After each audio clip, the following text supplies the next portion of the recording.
사도행전 16장 6절에서 10절 한 절씩 교독으로 읽겠습니다. 제가 6절 읽겠습니다. 성령이 아시아에서 말씀을 전하지 못하게 하시거늘 그들이 부르기아와 갈라디아 땅으로 다녀가 무시아 앞에 이르러 비두니아로 가고자 애쓰되 예수의 영이 허락하지 아니하시는지라. 무시아를 지나 드로아로 내려갔는데 밤에 환상이 바울에게 보이니 마게도니아 사람 하나가 서서 그에게 청하여 이르되 마게도니아로 건너와서 우리를 도우라 하거늘. 다 같이 읽겠습니다. 바울이 그 환상을 보았을 때 우리가 곧 마게도니아로 떠나기를 힘쓰니 이는 하나님이 저 사람들에게 복음을 전하라고 우리를 부르신 줄로 인정함이러라. 아멘. 사도 바울의 2차 전도 여행, 2차 선교 여행의 시작, 그 시작의 동기와 과정, 또 방향을 결정하는 중요한 판단, 결정의 모습을 우리가 볼 수가 있습니다. 원래 바울은 1차 전도 여행을 한 곳이 여러 곳이 있는데 2차 전도 여행은 1차 전도 여행을 한 곳을 방문해서 그들의 신앙생활을 확인도 하고 또 빠뜨린 지역에 가서 복음을 전하려는 그런 계획을 가지고 오랫동안 기도하고 생각을 하고 있었습니다. 그런데 1차 전도 여행을 했던 그곳을 방문하고 그리고 빠뜨린 곳에 가서 복음을 전하려고 생각하고 있었던 그 계획을 실천에 옮기려고 이제 출발하려고 하는데 하나님께서 그곳으로 가지 않고 전혀 다른 곳으로 가도록 하나님께서 이끄시는 거예요.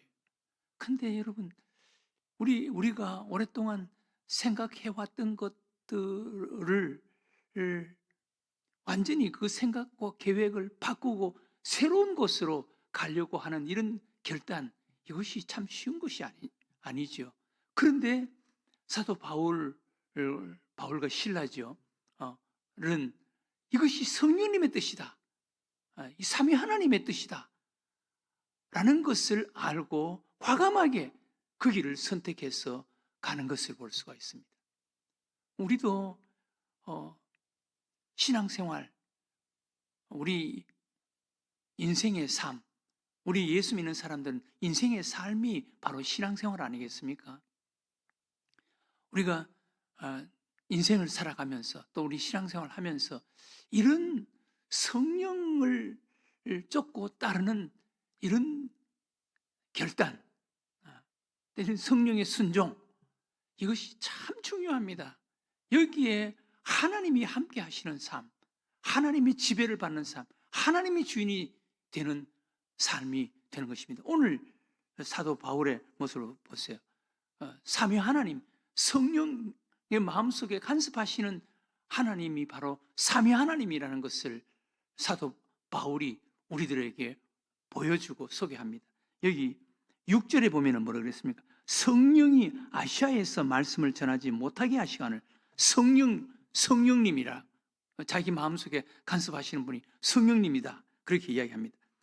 또 그 다음은 7절에 보면은 자기 마음속에 간섭하시는 분이 누구라고 말하는지 보세요. 무시아 앞에 이르러 비두니아로 가고자 애쓰되 예수의 영이 허락하지 아니하시는지라. 예수의 영, 예수님이라고 그렇게 소개합니다. 마지막 10절에는 그렇게 간섭하시는 분이 누구라고 이야기합니까? 10절에 바울이 그 환상을 보았을 때 우리가 곧 마게도니아로 떠나기를 힘쓰니 이는 하나님이 저 사람들에게 복음을 전하라고 우리를 부르신 줄 인정함이라. 하나님이라고 그렇게 이야기합니다. 그러니까 우리 마음속에 역사하시는 분은 삼위 하나님이, 성령님, 예수의 영, 하나님이시라는 거예요. 그러니까 우리도 신앙생활 하면서 우리 마음속에 역사하시는 분이 삼위 하나님이시다라는 그런 믿음과 확신이 있어야 되는 거예요. 성령님이라고 해도 괜찮고 예수의 영이라고 해도 괜찮고 하나님이라고 해도 괜찮습니다. 그러나 그분은 한 분 하나님, 삼위 하나님, 성령님, 예수의 영, 예수님이 이 영으로 이 땅에 오신 분이 바로 성령님. 내가 가면 또 다른 나를 보내줄 것이다. 보혜사 성령님이 너희들에게 올 것이다. 그리고 그 성령님은 또 하나님이라고 말씀하십니다. 예수님이 하나님이셨고 예수님이 영으로 이 땅에 오신 성령님이 하나님이십니다. 그러니까 성령님, 예수의 영, 하나님은 한 분 하나님, 삼위 하나님이시라는 거예요. 사도 바울은 이 성령님의 간섭, 성령님의 다스림, 성령님의 지배를 받고 성령을 쫓아서 그가 오랫동안 생각하고 계획했던 것을 2차 선교여행 때 그 방향을 과감하게 바꾸는 거예요. 마게도니아로 가는 그 길을 선택하는 거예요. 마게도니아 사람 한 사람이 우리에게 와서 복음을 전해달라, 우리에게 와서 복음을 전해달라 라고 환상 중에 말하는 것을 듣고 이게 삼위 하나님의 뜻이구나 라는 것을 알고 그리고 마게도니아로 가는 거예요. 마게도니아 첫 번째 간 곳이 빌립보입니다. 빌립보에 가서 놀라운 일들이 일어났잖아요. 하나님이 그를 통해서 일하시는 것을 볼 수가 있잖아요. 빌립보에 가서 그 빌립보에 오래전부터 하고 계획한 곳이라면 거기에 가서 아는 사람도 물색했을 것이고 거기 가서 어떻게 머물고 어떻게 또 복음을 전하고 그리고 교회를 세워야 되겠다는 나름대로의 계획과 생각을 가지고 있었을 텐데 아시아로 가서 복음을 전할 생각과 계획을 가지고 있었는데 성령님께서 완전히 방향을 바꾸어서 마게도니아 지방으로 데리고 가시니까 그냥 성령의 순종에 그냥 따라간 거예요. 그래서 마게도니아 첫성 빌립보에 가서 기도처가 있는가? 원래 교회를 노회에 등록을 해야 되는데 노회에 등록하기 전에는 사람이 한 20명 정도로 모이면 교회에 등록을 할 수가 있지만 20명 전에는 기도처로 등록을 해야 되는 거예요. 기도처. 그래서 바울도 기도처 잠시 모여서 교회가 생기기 전에 기도처가 있는가 싶어서 강가에 사람들이 많이 모여 있는 강가에 혹시 잠시 머물고 잠시 기도할 수 있는 기도처가 있는가 찾아보기 위해서 사람들이 모여 있는 곳에 가서 이제 찾아갑니다. 그것이 바로 강가에 자주장사 루디아를 만나게 되는 계기가 되는 거예요. 그 여인들이 모여 있는 곳에 가서 거기 강가에 여인들이 모여 있어서 바울이 거기 가서 복음을 전하는 거예요. 예수 그리스도의 복음을 자기의 신분을 밝히고 복음을 전하는 거예요. 그런데 그때 성령님께서 그 루디아의 마음을 열어주시는 거예요. 루디아가 그 바울의 말을 듣고 그리고 예수의 영이 그 마음을 만져주셨다. 그렇게 말씀합니다. 그래서 루디아가 자기 집에 가서 머물러라고 자기 집으로 초대하는 거예요. 거기에 기도처가 생기고 루디아의 집에 교회가 생기게 되는 것입니다.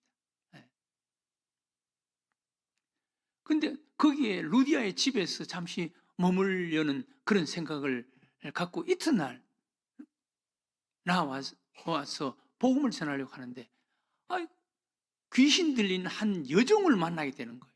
그런데 아주 악한 주인이 자기 여종 귀신 들린 자기 여종을 데리고 다니면서 점치기를 하면서 돈벌이에 이용하는 거예요.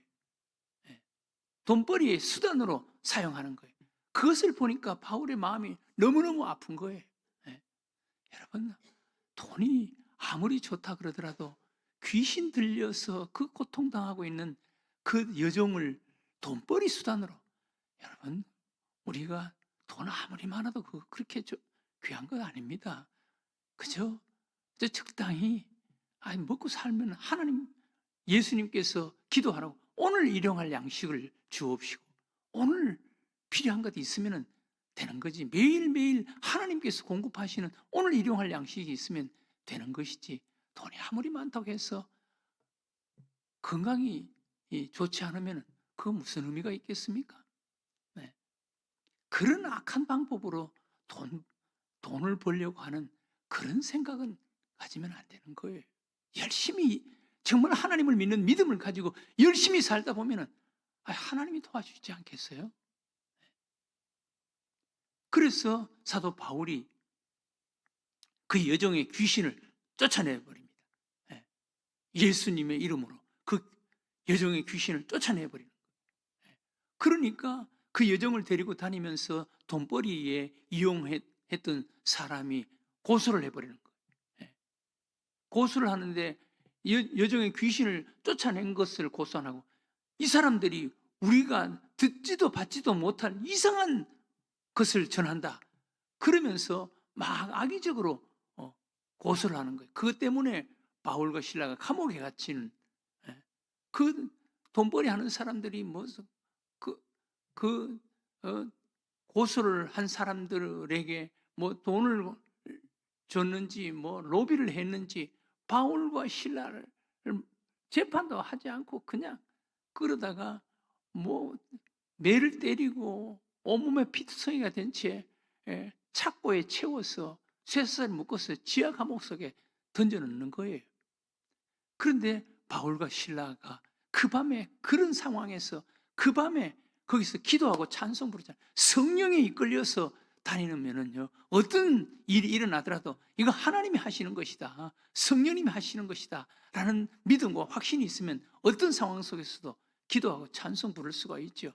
그런데 그 감옥 속에서 기도하고 찬송 부르는데 성령님께서, 삼위 하나님께서 바울과 실라를 그리로 데리고 와서 복음을 전하게 하셨는데 거기서 그냥 죽게 만드시겠어요? 기도하고 찬송 부르는데 성령님께서 거기 또 찾아오시는 거예요. 찾아와서 지진이 일어나게 하고 착고가 부러지고 옥문이 열리고 막 그 갇혔던 그런 죄수들이 자유하게 되니까 거기 지키던 간수들이 바울과 실라 앞에 와서 막 어쩔 줄 몰라 하는 거예요. 무릎을 꿇고 형제들아, 우리가 어떻게 해야 되느냐, 어떻게 해야 우리가 구원을 받을 수 있느냐. 그러니까 바울과 실라가 가로되 주 예수를 믿어라, 그리하면 너와 내 집이 구원을 받는다. 거기서 복음 전하는 일이 일어나는 거예요. 그 간수들이 복음을 듣고 바울과 실라를 자기 집에 데려다가 몸을 씻겨주고 그리고 대접을 하고 가족들이 복음을 듣고 예수님 앞으로 돌아오는, 그 빌립보 교회의 첫 멤버가 되는 거예요. 이런 놀라운 일들이 일어나는 거예요. 초대교회 성도들이 성령을 받고 성령의 지배를 받고 성령 안에서 생활하는 자들이 되지 않습니까? 초대교회 성도들 대표적인 사람이 베드로를 소개하죠. 베드로 성령 받고 베드로 성령에 붙잡혀서 복음을 전하는데 하루에 3,000명이 베드로의 말씀을 듣고 돌아오잖아요. 베드로 성령 받고 저 성전으로 올라가는데 나면서부터 안전병이 된 자, 그 사람을 베드로가 나에게 은과 금은 없지만 나에게 있는 것이 있다, 곧 나사렛 예수 이름으로 일어나 걸어라, 그러면서 그 사람 나면서부터 안전병이 된 자를 고쳐주잖아요. 그러니까 막 사람들이 놀라서 예수님 앞으로 돌아오는 이런 놀라운 일이 일어나잖아요. 그리고 두 번째로 소개되는 사람들이 그 예루살렘에 핍박이 나니까 사람들이 다 흩어졌습니다. 그런데 두 번째로 소개되는 사람이 흩어진 사람들 가운데 빌립 사마리아로 도망가는데 사마리아에 가서 빌립이 복음을 전하는데 많은 사람들이 복음 앞으로 돌아오는데 빌립 또한 성령에 이끌려서 성령님이 이 빌립으로 하여금 광야로 나가도록 그렇게 이끌어갑니다. 그래서 빌립이 성령님에 이끌려서 광야로 가는데 거기서 이디오피아 내시 에디오피아 여왕의 그 내시 간다게라는 사람을 만나서 거기서 또 복음 전하는 이런 놀라운 일이 일어나잖아요. 성령님에게 이끌려서 가니까 성령님께서 하시는 거예요. 여러분 오늘 이 아침도 우리가 기도했으면 좋겠습니다. 우리도 성령의 사람이 되게 해주세요. 성령의 민감한 성령의 간섭을 받는 성령의 인도함을 받는 자가 되게 해달라고. 이것이 진정한 그리스도인입니다. 우리는 성령님이 내 마음속에 찾아오셔서 나를 거듭나게 해서 나로 하여금 예수님을 믿게 만들어 주셨다. 이것까지도 알고 이거 믿는 사람도 대단하죠. 그것도 모르고 그냥 교회 다니는 사람들이 많습니다. 그러나 한 단계 더 나아가서 성령님이 내 마음속에 찾아오셨다. 성령님 나를 거듭나게 하셔서 성령님 그분이 나로 하여금 예수를 믿게 했다. 내 안에 성령님이 계신다. 이것만 아는 것도 대단하죠. 그러나 더 나아가서 우리는 실제적으로 우리 삶 속에 성령님의 간섭과 다스림을 받는 자가 되어야 되는 거예요. 오늘 바울과 실라 성령에 이끌려서 마게도니아 첫성 빌립보로 가는 바울과 실라의 모습을 오늘 소개하는 것입니다. 오늘 이 아침 여러분 성령의 지배를 받고 성령의 간섭을 받는 자가 되게 해달라고. 이거 쉬운 게 아니에요. 이것은 훈련을 통해서 내 생활 속에 내 삶 속에 이것이 거룩한 습관으로 몸에 배어야 되는 거예요. 늘 성령님을 사모하고 내 안에 계시는 성령님 그분과 가깝고 그분을 높이고 그분에게 지배를 받는 이런 삶을 살 때 성령의 인도함을 받는 이런 그리스도인이 될 수가 있는 것입니다. 오늘 이 아침 기도 제목으로 삼았으면 좋겠습니다. 오늘 바울과 실라처럼 초대교회 성도들처럼 그리고 빌립처럼 늘 성령의 지배를 받고 성령의 인도함을 받는 이런 믿음의 삶을 사는 자가 되게 해달라고 오늘 이 아침 기도하는 여러분들과 제가 되시기를 주의 이름으로 축원합니다. 하나님 아버지,